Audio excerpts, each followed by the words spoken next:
High, মানে একটা বছর এখানে কাটালাম।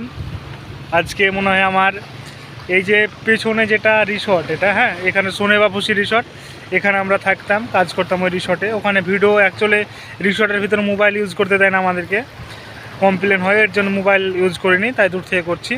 এটা হচ্ছে আমাদের রিসর্ট, এখানে আমি একটা বছর ছিলাম। আজকে আমার 1 বছর 3 দিন হলো। 3 দিন হলো, আমি চলে যাব সন্ধ্যের পরে, আমার বোর্ড আছে। গিয়ে মানে কি বলবো, এখানে অনেকটা দিন থাকলাম, অনেক স্মৃতি রেখে যাচ্ছি। মানে খুব একটা সুন্দর জায়গা মালদ্বীপ, কি বলবো। এটা মালে থেকে আপনার এমবিআর লাগবে 700 এমবিআর ভাড়া, মানে ইন্ডিয়ান টাকা 4000 টাকা ভাড়া লাগবে, 4000 টাকা ভাড়া লাগবে মোটামুটি। আর এইটা দেখতে পাচ্ছেন, এটা হচ্ছে একটা আইল্যান্ড, হ্যাঁ। এখানে স্থানীয় মানুষ 2000 মানুষ আছে, অনলি 2000 মানুষ আছে, কিন্তু এখানকার মানুষ খুব সুখী, প্রচুর পরিমাণে সুখী।